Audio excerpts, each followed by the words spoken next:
for change, but what they need is clarity. This is Unfiltered Logic.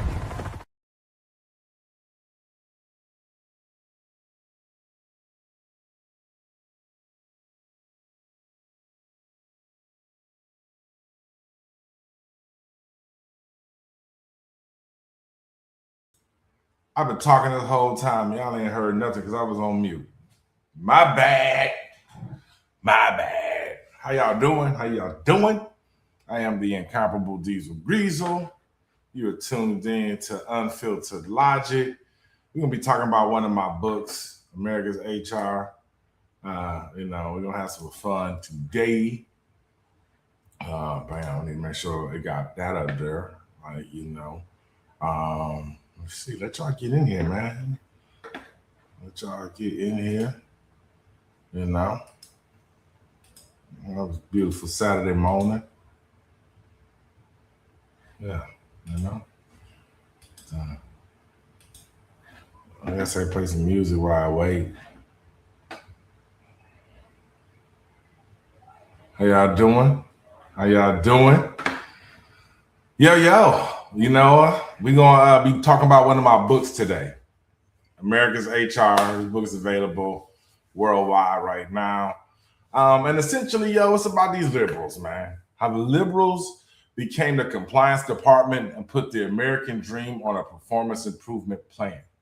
And that's key.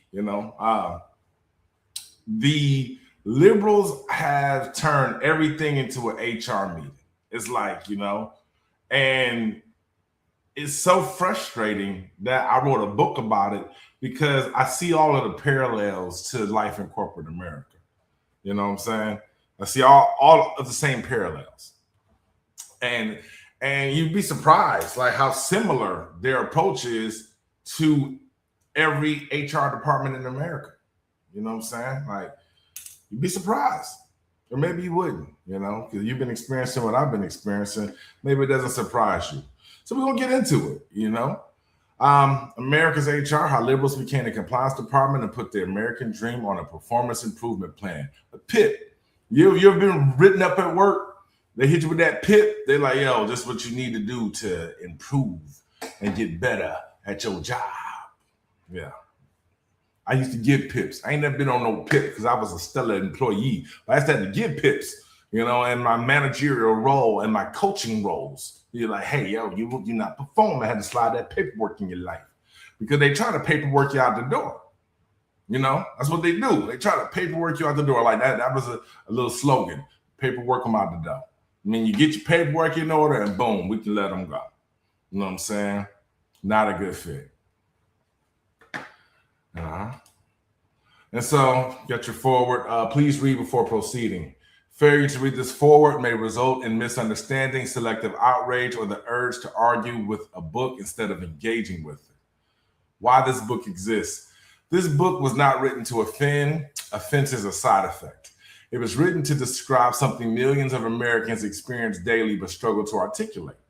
The feeling that the country is being run less like a republic and more like a corporate HR department. Not malicious, not tyrannical, just risk-averse, bureaucratic, and allergic to honesty. HR culture does not ask, is this true? It asks, does this create problems? Yeah. That mindset now governs media, education, corporations, and politics. This is not one of those left versus right books. Although liberals play a central role in this story, this is not a partisan hit piece. Conservatives didn't invent HR, corporations did. Liberals simply adopted it as a governing philosophy. This book critiques incentives, not intentions, structures, not slogans, outcomes, not feelings. Good intentions do not guarantee good systems. History is full of disasters that begin with compassion. Why satire? Satire exists because direct language is no longer tolerated. In a culture where disagreement is labeled harm, humor becomes the only remaining loophole. Comedy disarms. Satire reveals. Laughter lowers defenses long enough for the truth to sneak in. If this book were written as an academic paper, it would be ignored. If it were written as a rant, it would be dismissed. So it was written like an HR manual because that's the system it critiques. What this book is not.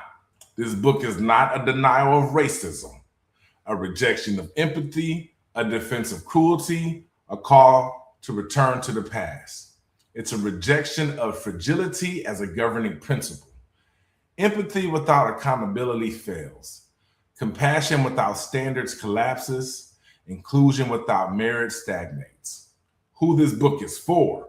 This book is for people who work hard and feel invisible, speak carefully and feel constrained, follow rules and feel punished, produce results and feel sidelined. It's for the builders, strivers, creators, and the skeptics. It's not for people who believe discomfort is violence. How to read this book. Read it in the way you would read an exit interview. Not to assign blame, but to understand why something stopped working. Laugh when it's funny, pause when it's uncomfortable, argue with the ideas, not the author. That's me. Do not argue with me about my fucking book. Final notes. If at any point you feel the urge to say this book shouldn't be allowed, congratulations. You understand the thesis, proceed. So yeah, you're just tuning in. We're reviewing my book, America's HR, available on Amazon and Apple Books. And it's essentially about how liberals are running the country like HR, and they're offended by every fucking thing, you know? And so it's a really light read. I decided to go through, I might go through a couple chapters. It's not a long book, man, but, you know, it's just, hey, man, read along. We're going to call these read along Saturdays. I don't fucking know, you know? But chapter 1, when politics became human resources. Oh, we got our first policy violation notice. Issue, independent thought, severity high, corrective action, re-education recommended. Reminder, discomfort is not harm. Disclaimer, this is required reading. This book contains facts, satire, sarcasm, uncomfortable observations, and ideas that may cause elevated heart rate, involuntary eye rolling, and the urge to report the author to HR. Once again, that's me. Do not report me anywhere. If at any point you feel offended, please take a deep breath, schedule a self-care break, and remember, discomfort is not harm. Welcome to America. Please sign here. Now we're actually going to get into some of the content of the book. Let's see what we got going on. If you like what you're reading or hearing, give me some feedback in the comments, man. You know, ultimately, you know, you can always get you a copy yourself. And so, America did not collapse. It was restructured. Somewhere between the land of the free and please complete this training module, the country quietly transitioned into a fully staffed human resources department. No election, no constitutional amendment, just vibes. HR didn't arrive waving red flags. It showed up with clipboards, buzzwords, and a warm smile. We're just here to help. That's what HR always says right before someone gets walked out with a cardboard box. Y'all been there. You know that. You've seen people go to HR and someone come out and get their shit out the desk. You know? Human resources exist for one reason, to protect the company, not the worker. So keep in mind, you know what I'm saying? Keep in mind, human resources exist for one reason, to protect the company, not the worker. So we got the great reclassification. The Republic is now a department. We got America Incorporated. We got the citizens who are the employees. You know what I'm saying? Like the employees are the fucking citizens. And then we got the managers. Those are your local officials. You know what I'm saying? And then you got, you know, the brand ambassadors, you know, out there just trying to push this agenda, push this agenda, push this agenda. Yes, the comments are on Harley. Absolutely. You know, look, I bet you just heard. Like, she do not play. She like, are we on? What's up? See, yeah, they're on. They're on. They're on here. Let me do this. I put the show comments on stage. There you go. All right. And so, let's see, get back to it. All right. Where were we? So, like, human resources exist for one reason, to protect the company, not the worker. Not the truth, not the company. When applied to a nation, that logic looks like this. We protect the narrative, we minimize liability, eliminate risk, discipline dissent. Congratulations. You are now an employee of America. Mandatory language update. At first, the changes felt harmless. No one banned speech, they just updated it. Free speech became responsible speech. Equality became equity. Merit became problematic. Competition became toxic, and disagreement became violence. I'm gonna read those again. Free speech became responsible speech. Equality became equity. Merit became problematic. Competition became toxic. Disagreement became violence. Isn't that what the liberals do? When you disagree with them, they act like you're getting violent. When you be like, nah, that's not how I see it. They act like you attacked them. It's like, whoa, slow your horses. All right, where were we? Notice the pattern. Nothing is illegal. It's just discouraged. This is the classic HR behavior. You can technically say what you want. We just can't guarantee your job, reputation, bank account, or social standing afterward. Everything went from a debate to a write-up. In a healthy society, bad ideas lose debates. Like in a healthy society, if you just got a bad idea, you and the person will go back and forth and you'll be proven wrong. But in an HR-run society, bad ideas get labeled harmful and removed for everyone's safety. You don't even get the debate. You don't get the due process.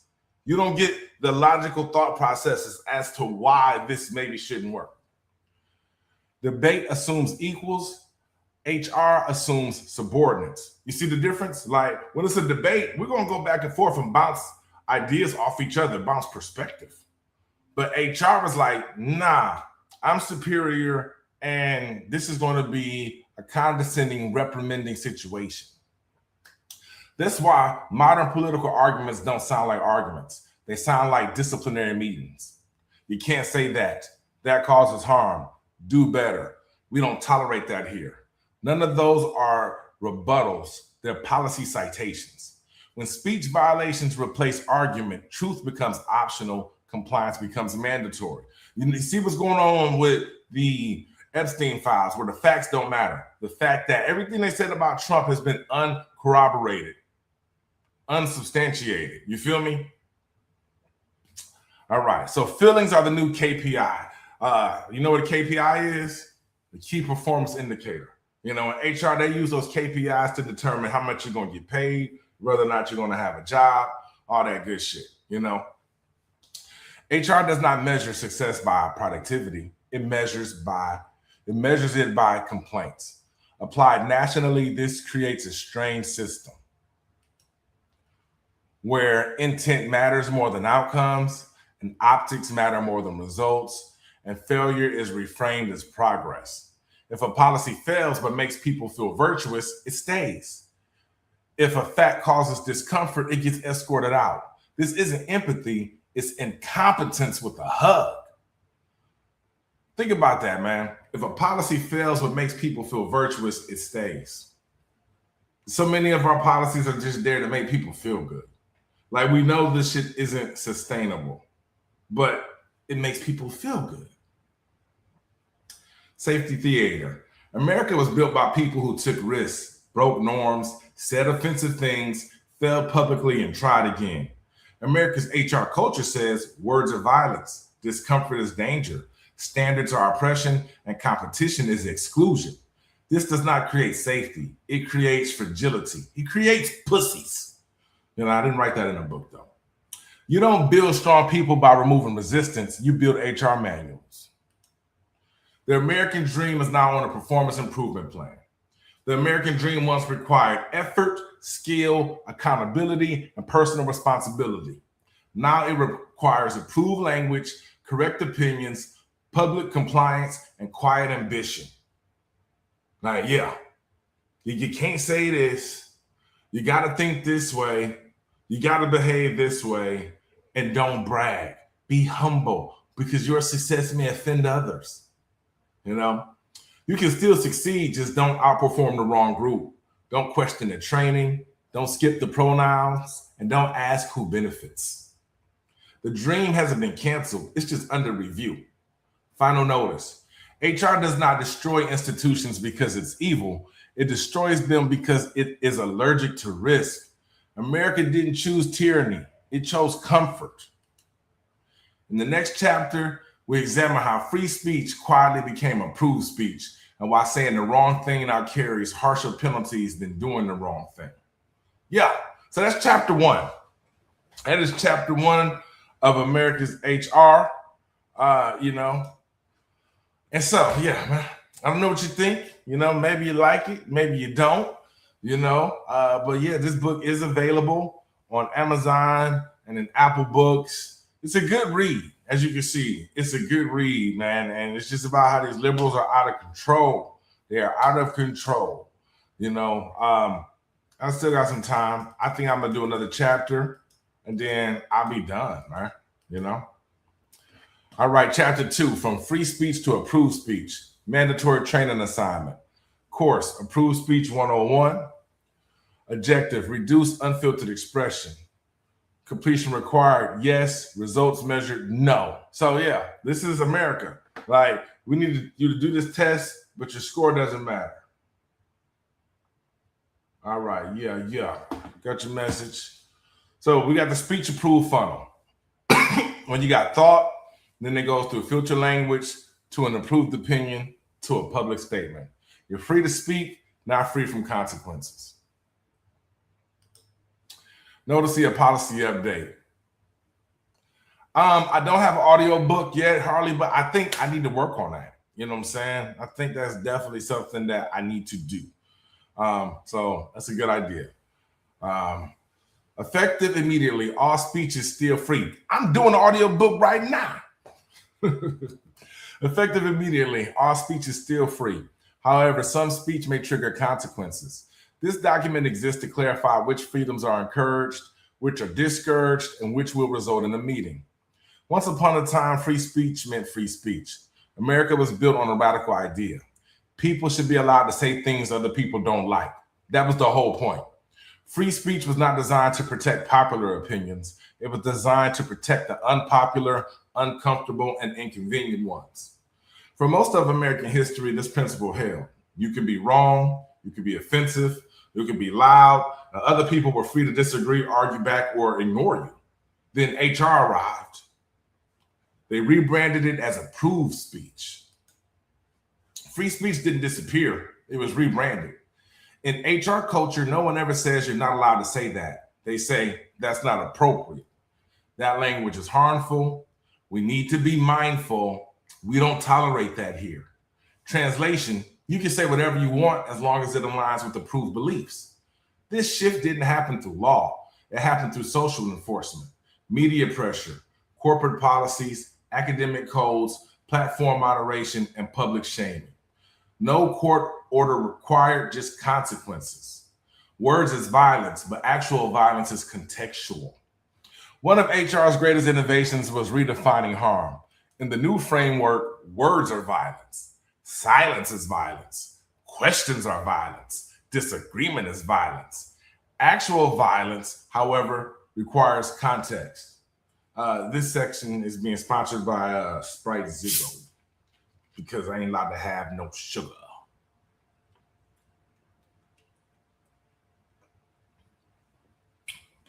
And it's doing the job. It is hitting. All right, where were we? Let's see. Actual violence, however, requires context. This inversion is not accidental.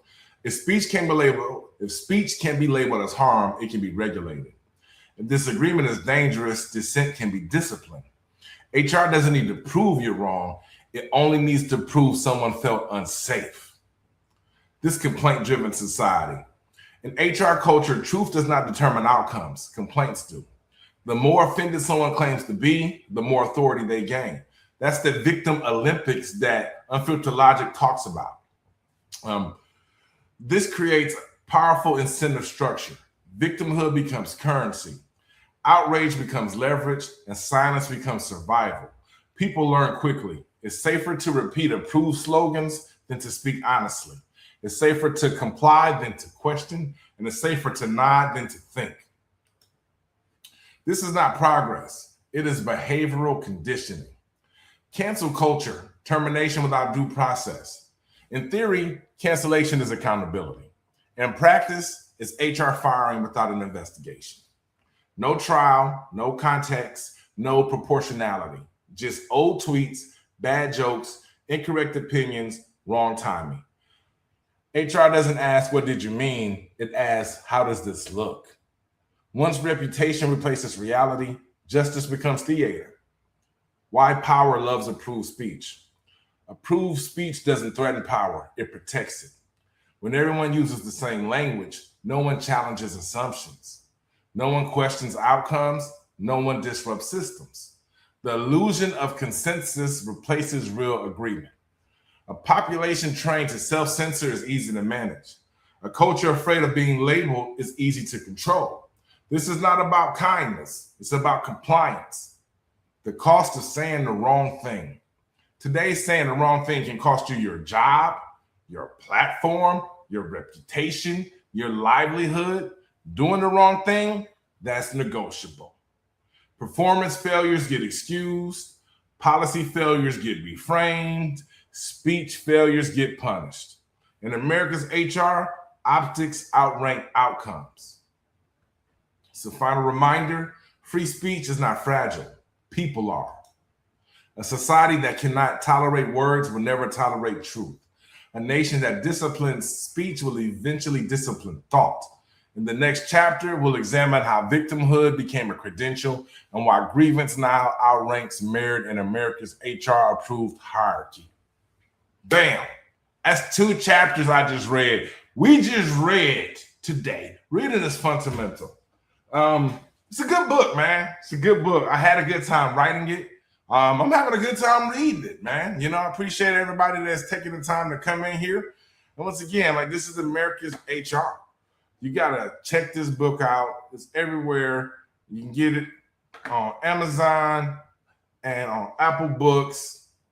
I gotta stay tuned for American Logic.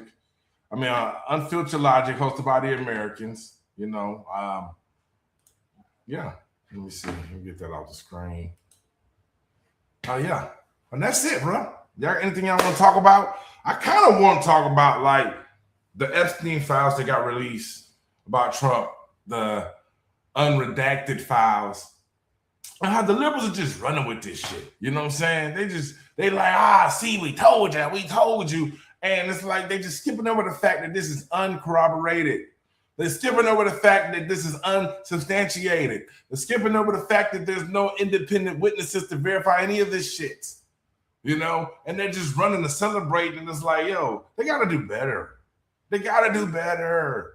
Because spreading false narratives is not okay. It's not fucking okay, man. Like, truth, I'm all for it. If there's a fact, there's a fact. Say the facts. We love the fucking facts. Sometimes the facts make you uncomfortable, but it is what it is. You know, but y'all can't be lying. You know what I'm saying? Y'all keep calling the president a pedophile, but you can't prove he's a pedophile. So y'all some motherfucking liars. Like, where's the proof? Where's the proof? Like, you want to make a liberal mad? Ask them for some proof. Ask them. Ask them for some proof. They're going to get mad at you, bro. You know what I'm saying? Like, oh, mamas. They're going to get mad at you if you ask them for some motherfucking proof, bro. They do. Every time. Every freaking time. You know? Like that word bothers them. Like, show the proof. Where the proof at? It's like bright light to a gremlin. Bright light. Yeah. You know? Where the proof at? They don't like the proof. It's like sunlight to a vampire. They don't like the proof. Where's that? You know? Post it. Share it. Then they do like false equivalencies, like, you know, well, because he did this, that means he'll do that. No, that's not how it works. Like, you can't just, convict people in a court of public opinion. You can't. It's not okay. It's not okay. Yeah, but that's all I got for y'all, man. This was fun. We're gonna probably do another live stream tomorrow with the crew. Hopefully we can do that. You got something you sharing? Why would people celebrate anything connected with being a pedo? They're happy about it because if Trump's name is surrounding it like that, that's why. Like, I agree. Let's see. And just like that, I get a message from someone talking about it, and it's a Democrat, but it's neither here nor there. Y'all enjoy y'all Saturday. I got my girls, and so I'm gonna go do something with them, get them out the house, and yeah, I'm out. Y'all be safe. Like, share, subscribe. Buy books.